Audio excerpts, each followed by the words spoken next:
Hi, if you are new to this trade and you want to get into this trade, there's two ways. You either go to school and spend a few months there and you will learn a lot, or you go work for a company as a helper. The company that they pay their technicians a commission, not an hourly rate. If you work as a helper with the company, even if they give you like $50 a day, I would take it. Because with that company, you will learn so much and you will have hands on the appliance. You'll be riding with the technician every day, doing 7, 8, 10 jobs a day. You'll be working on refrigerators, washers, dryers, dishwashers, microwaves. And by the time it's 3, 4 months, you will learn so much. You will learn how to use your multimeter. That's very important. You want to know that you want to check the power, you want to check the resistance, continuity. You need to learn how to do that. So you can learn that with the technician, senior technician. These companies, once you're like 3, 4 months into the business, the trade, they may send you to do a job yourself because there are jobs that's very easy. For example, replacing an igniter on a stove. So if you have done it with the technician like 10, 20 times, you can replace the igniter yourself.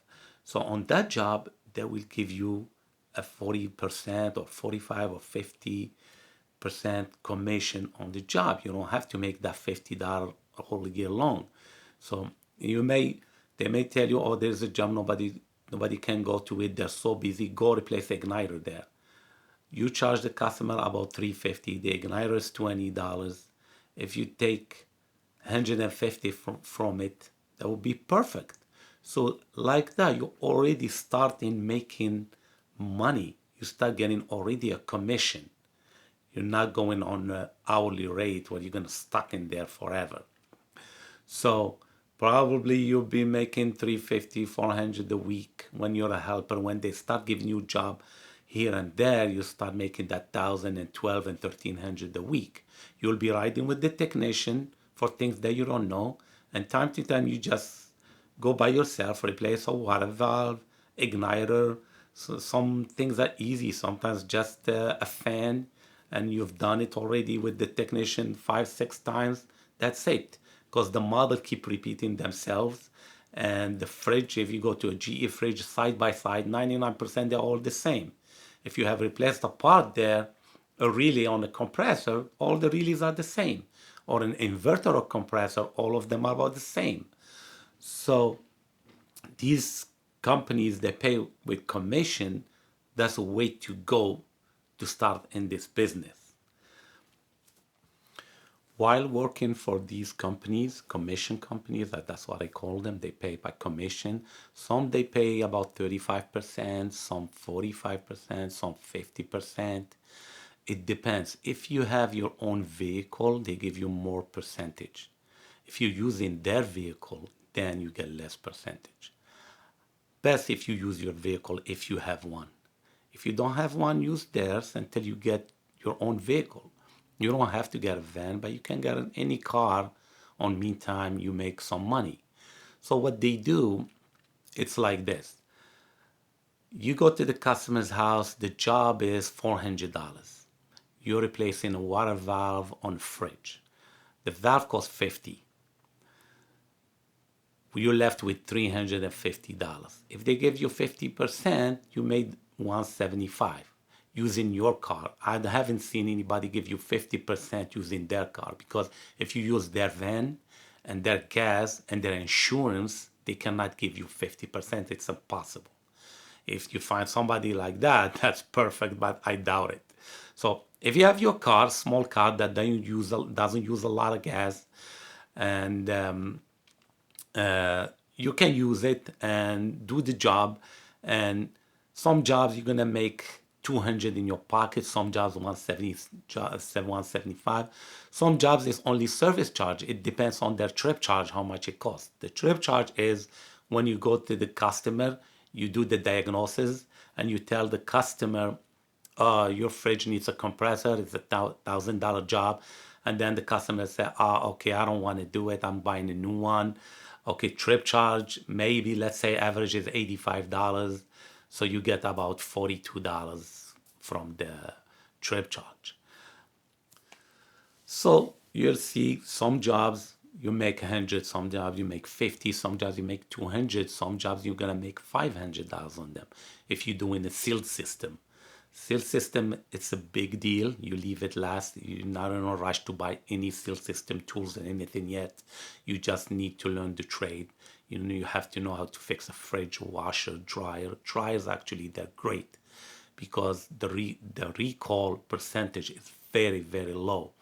Usually dryer is no heat or dryer making a noise or doesn't start. And every technician out there, they love dryers. Some companies, they advertise so much on dryers because there's so much money on them. And most dryer makes a noise. You have to replace the maintenance kit, which is rollers, belt, pulley.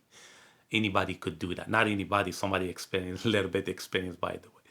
And those jobs are clean jobs. I mean, for you to get a recall on a dryer, you have to really to mess it up. But usually you don't have recalls on dryers, so you make good money on those. Commission companies, they need full line technicians. Full line technician means you fix a washer, dryer, refrigerator, dishwasher, microwave, stoves, wall ovens. That's a full line technician. Now, if you're not full line technician, means you don't know everything, because there are companies, they divide their technicians to different appliances. For example, one time I was working for this company, they put me only into refrigeration. I was doing refrigerators and dehumidifiers and AC units, wall unit or window unit. All the technicians, they were doing the cooking, they were doing the microwave, stoves, wall ovens. All the technicians, laundry, they were doing washer and dryer only. Now, if you work for that company like that, and you stuck there for 2 years doing only one thing, let's say you do laundry, you do washer and dryer, it's very hard for you to quit that company, work for another one, because nobody wants a technician who does only washer and dryer. Why is that? Because any company that hire you, they want to send you to like 5, 6, 7 technician a day. I'm sorry, 5, 7 customers a day. One customer has a fridge, one has a washer, one has a microwave, one has a wall oven. Now, some customers, they need the repair on the stove and on the fridge. Now, you can't go to that customer because you're doing only washer and dryer, right? Let's say this customer has a broken washer and a broken fridge. Now, they have to send you for the dryer and they have to send another technician for the fridge. That doesn't work for them. They want one technician to go there, fix both of them, and the customer house, make great money and leave. So you will not be good for these companies because you only know one thing. And that's a problem to get hired. And then when it's a problem for you, you're going to stick with that company that does only laundry, and they put you into laundry doing washer and dryer, and you're going to get stuck there for years because you don't know how to fix refrigerators, or you don't know how to fix ovens. So that, it's really no good. You have to go with the company that does everything. Don't make that mistake. So you finished school, you know how to use your multimeter, you got hired by the company, making 300, 400, 500 a week, 600,000, doesn't matter. You need that experience. You need that 2 years experience. You're doing good. You know so much now, and you want to go on your own. If you don't find a commission company at the beginning, you can go to an hourly rate company. They pay you $20 or $18 or whatever. What's good about those companies, but I don't want you to stay there more than a year, is you're getting paid hourly. So even if you mess up, you don't complete the jobs, you keep going back to those jobs, you're still getting paid. So you're not losing anything. Commission companies, they don't want you to keep coming back, because if they pay you for a job, you're not going to get paid to go back, of course. So get experience there in this hourly rate companies. They pay you $20, for example, an hour, but don't stay there more than a year. Learn as much as you can and move to the commission company, the one that pay a commission.